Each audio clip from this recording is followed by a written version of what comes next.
Hola, Perfecto. hola, ¿cómo están? Muy buenos días, buenas tardes, buenas noches, independientemente de la hora en que vean esta presentación. El día de hoy, el Instituto ENIF presenta la quinta sesión del programa especializado de preparación para gestor de valoración de empresas. En plataforma tenemos al economista Guillermo Pequeño, de la Universidad Nacional Mayor de San Marcos, Perú, profesional con más de 10 años de experiencia en consultoría financiera y gestión de proyectos, valorización de empresas, elaboración de modelos financieros, gestión y presupuestos, estudios económicos, investigación de mercados y evaluación de proyectos. Para nosotros, un honor, un privilegio poder contar con su apoyo y su colaboración. Doctor Guillermo, ¿cómo está? Muy buenos días. Tiene usted el micrófono habilitado. Iniciamos con nuestra sesión. Buenos días, Edu. Buenos días con todos. Un gusto nuevamente estar con ustedes para el dictado de esta clase, que comenzaremos con una pequeña parte teórica y luego ejercicios, tanto de los que ya se han preparado, y ahí tengo un Excel como para ir desarrollando en conjunto, ¿no? Como la clase anterior, que luego también será compartida con ustedes.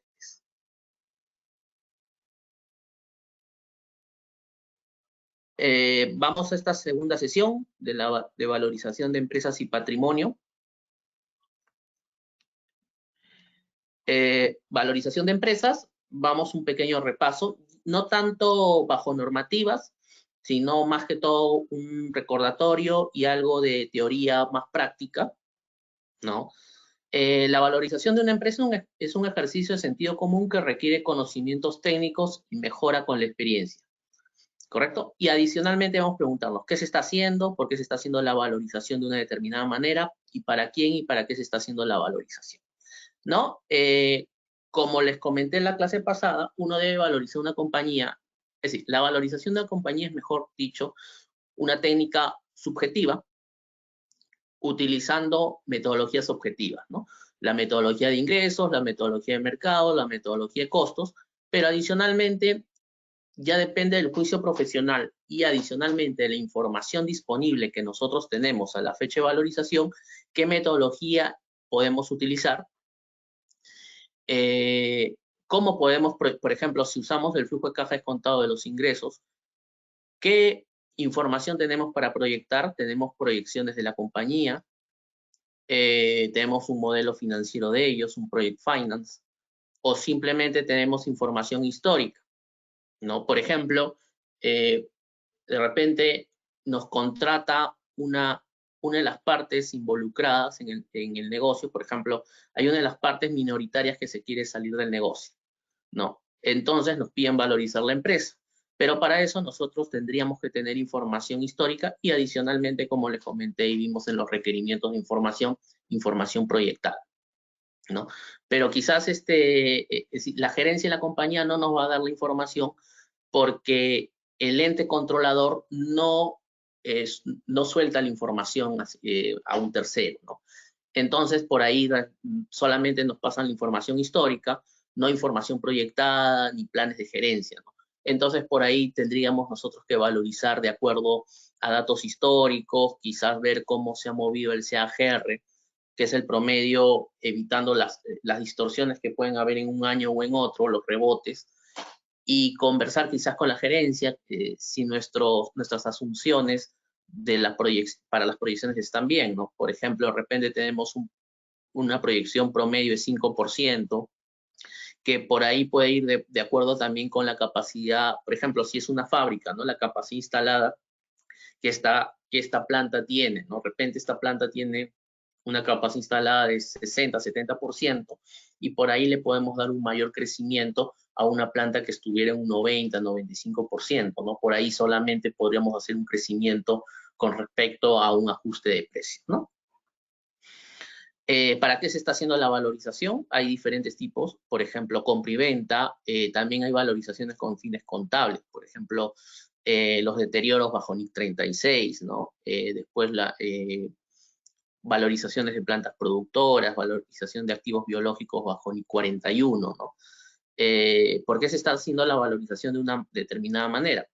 ¿No? Porque lo estoy haciendo por medio del costo. Quizás es una empresa que la gerencia nos ha dicho de que la va a liquidar, ¿no? Entonces, no lo hacemos por medio de ingresos porque no hay una proyección o un horizonte determinado, ¿no? Simplemente se va a liquidar. O de repente estamos haciendo el flujo de caja descontado por ingresos y la compañía y el mismo sector, por ejemplo, que es una compañía de alimentos, nosotros sabemos que los alimentos siempre van a ser de necesidad esencial para el ser humano, ¿no? Entonces, en ese caso, lo lógico sería hacer una valorización con un horizonte de proyección infinito, ¿no? Que la compañía siga funcionando de manera indeterminada. Pero quizás es una empresa de tecnología, ¿no? Pero una tecnología de software, entonces quizás le podríamos poner un valor, un horizonte finito de 5 o 6 años, de acuerdo, por ejemplo, a algún estudio de mercado, ¿no? De repente, hace un tiempo valoricé una empresa estos que hacen cartones para los embalajes y salía de que muy probablemente en unos 10, 12 años este mercado desaparezca, ¿no? Por el medio ambiente, la sostenibilidad que se está teniendo ahora en este sentido. Entonces, mucho de estos negocios van a tender a desaparecer, ¿no? Entonces, por ahí se le puede hacer un supuesto o se le puede hacer escenario, ¿no? Un escenario que la empresa podría desaparecer en el año 10, ¿no? O, por ejemplo, si valorizamos una compañía y esta compañía es una compañía unipersonal, por ejemplo, una consultora, ¿no? Entonces, esta consultora o una boutique financiera, ¿no? De que el gerente y el CEO o el director es una persona natural, entonces esta compañía tiene un periodo finito, que es cuando esta persona se retire. De repente esta persona tiene 45 años, le puede dar un horizonte de 20 años, ¿no? También en este caso se dan en las concesiones mineras, de que muchas concesiones mineras, cuando hacen el estudio, las reservas y los recursos dan para unos 10, 12 años. Luego de eso, con la inversión que se puede tener, se amplía estos recursos para explotar, pero a la fecha de valorización solamente se tienen recursos por 10 años, ¿no? Y, por ejemplo, ¿y para quién y para qué se estaba haciendo la valorización, ¿no? Tendríamos que ver si es por ejemplo, en una compra o venta, si se está haciendo para el comprador o se está haciendo para el vendedor, ¿no? Luego de eso, también qué necesidad tiene cada uno. Quizás es una empresa que está viniendo de afuera y lo que quiere es ya posicionarse en el mercado peruano. Por eso está comprando la compañía en vez de ellos venir desde cero. Entonces, por ahí pueden hasta pagar un poco más, quizás por alguna sinergia, ¿no? Etcétera.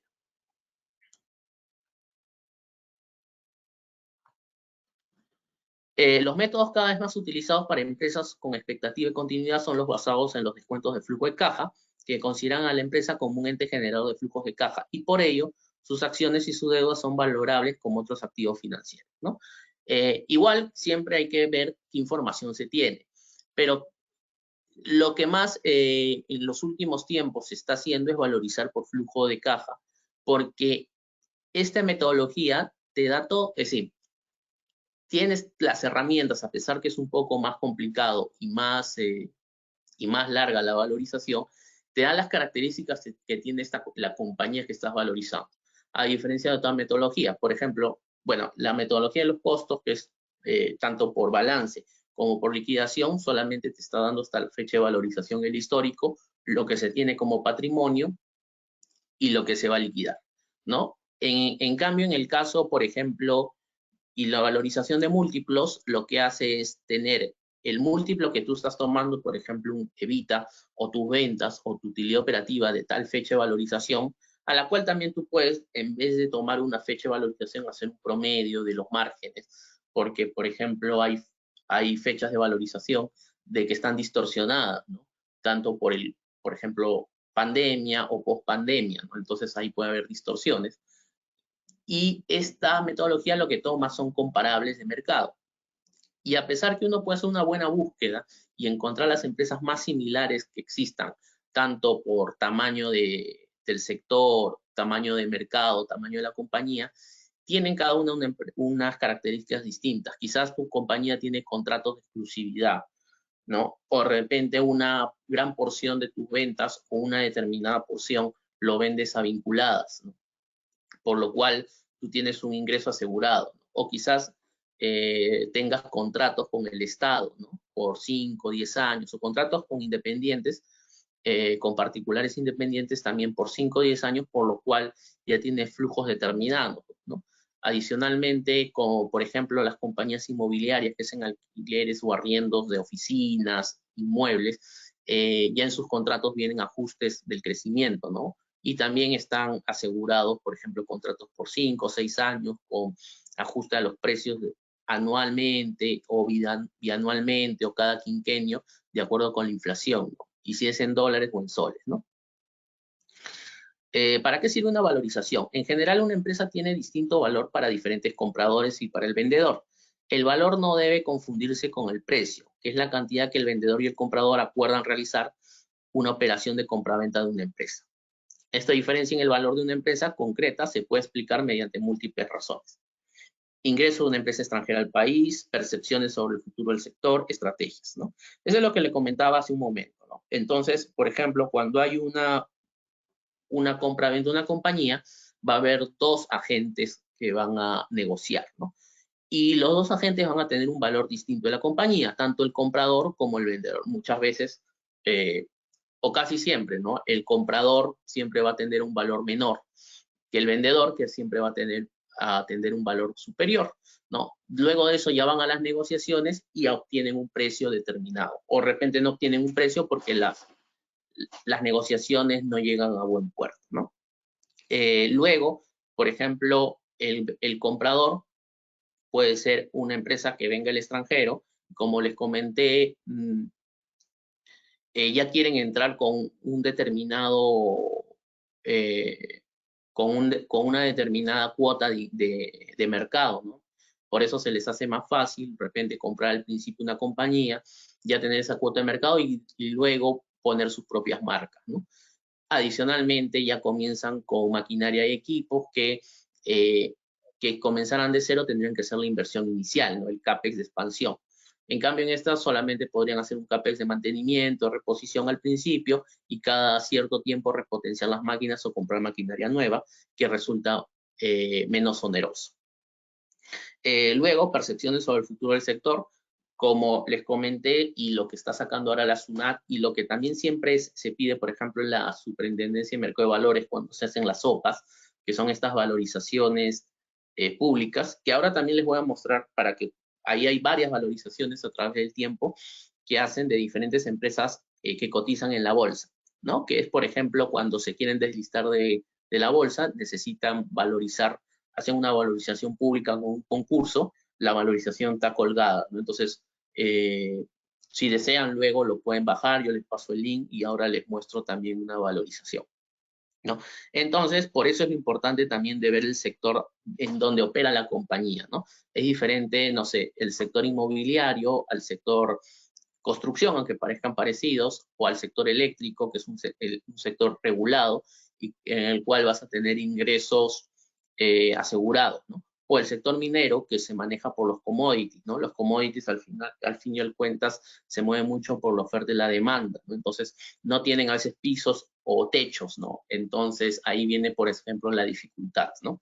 Entonces, o de repente hay información privilegiada que ellos conocen y por eso quieren entrar al mercado y hacen una oferta, y para ellos el valor de la compañía es más de lo que se prevé, ¿no? Entonces, o ven oportunidades en el sector, ¿no? Por ejemplo, cuando hubo lo de la pandemia, hubo muchas empresas o por ejemplo, el sector turismo, o relacionadas al sector turismo, como por ejemplo hoteles, aerolíneas, que sus acciones, es decir, el valor de la acción al final es el valor patrimonial entre el número de acciones que se tiene, ¿no? Por ejemplo, bajaron en casi 100%, ¿no? Hay compañías que cotizaban antes de la pandemia en $5 sus acciones y bajaron hasta $1.19, $1.20. Entonces, por ejemplo, ahí son las percepciones sobre el futuro del sector. Pero muchos de esos percepciones sobre el futuro es gente que comenzó a comprar esas acciones. ¿Por qué? Porque esas acciones no cayeron por una mala gestión o tanto del gerente de la empresa, tanto financieramente o por gestión o por proyecciones, sino simplemente cayó porque el sector cayó. Entonces, sus ingresos de la compañía cayeron, tuvieron números en rojo, ¿pero por qué? Porque se cerró el mercado de aerolíneas, no podían hacer vuelos, no habían hoteles abiertos, etc. Pero en un futuro se sabía de que este sector se iba a volver a reactivar, ¿no? Entonces, tarde o temprano, esas acciones que estaban en $1.50, $1.60, iban a tender a crecer y a incrementar su valor, llegando posiblemente en un futuro a un valor cercano a lo que tenían antes de la pandemia, ¿no? Entonces, por ejemplo, ahí son percepciones sobre el futuro del sector. Mucha gente puede haber invertido en esas acciones cuando cayeron, teniendo esa percepción que en un futuro estas acciones iban a subir. Claro que son acciones que pueden subir en un largo plazo, ¿no? Se pueden demorar 2, 3 años en volver a esos valores, ¿no?, que se tenían antes. Estrategias también, por ejemplo, de repente eres una empresa del sector hidrocarburos. Ustedes saben que el sector hidrocarburos es un sector que tiene una integración vertical, ¿no? Tiene desde la explotación, la producción, la comercialización. Quizás tú seas una empresa productora o explotadora y te interesa entrar al mercado peruano con grifos, ¿no? Entonces, que es el último eslabón en la integración, ¿no? Entonces, vas y compras una cadena de grifos. Quizás esta cadena de grifos, su valor de mercado sea, no sé, ponle $2 millones, ¿no? Pero el vendedor te lo quiere vender a 2,5, ¿no? Y tú tratas de negociar en los 2 millones, pero al final pagas esos 2,5 millones, pero por un tema estratégico, ¿no? Por un tema que tú quieres hacer la integración vertical de todo el proceso productivo, ¿no?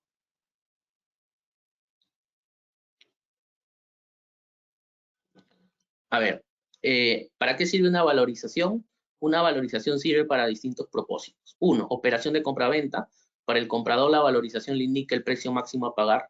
Para el vendedor, la valorización le indica el precio mínimo por el que debe vender. También le proporciona una estimación de hasta cuándo puede estar dispuesto a ofrecer distintos compradores, ¿no? Adicionalmente,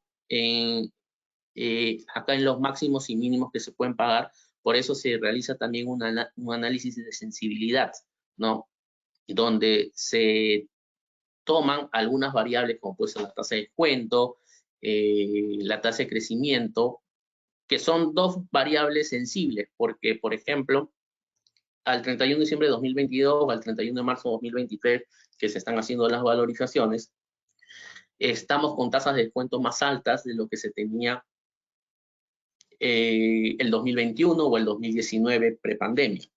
Ahora, por los problemas en Estados Unidos, en el Perú, por ejemplo, el bono americano, que es el bono piso, que es el bono sin riesgo a nivel mundial, está más o menos en 3,98%. El año 2021 estaba en 1,98, ¿no? Son 2 puntos porcentuales más que ha crecido y que afectan a la tasa de descuento, que afecta directamente al valor del patrimonio de la empresa, ¿no?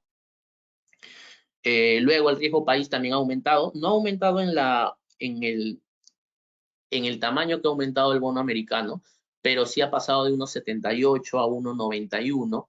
Hay que tener en cuenta que ese ENVI o riesgo Perú, ENVI Perú o riesgo país es los puntos porcentuales sobre el riesgo americano sobre la tasa cero, es decir, ese 3,98 de Estados Unidos, tú le tienes que aumentar el 1,98 que está 1,91 actual para tener el riesgo cero, ¿no? El año pasado era el 1,91 más 1,78, ¿no? Luego, el G, porque es el crecimiento a perpetuidad existe, quizás márgenes, por ejemplo, de repente hay una compañía que tiene márgenes brutos muy chicos, ¿no? Por ejemplo, menos de 10%, y te da un valor de la empresa, no sé, ponle 20 millones.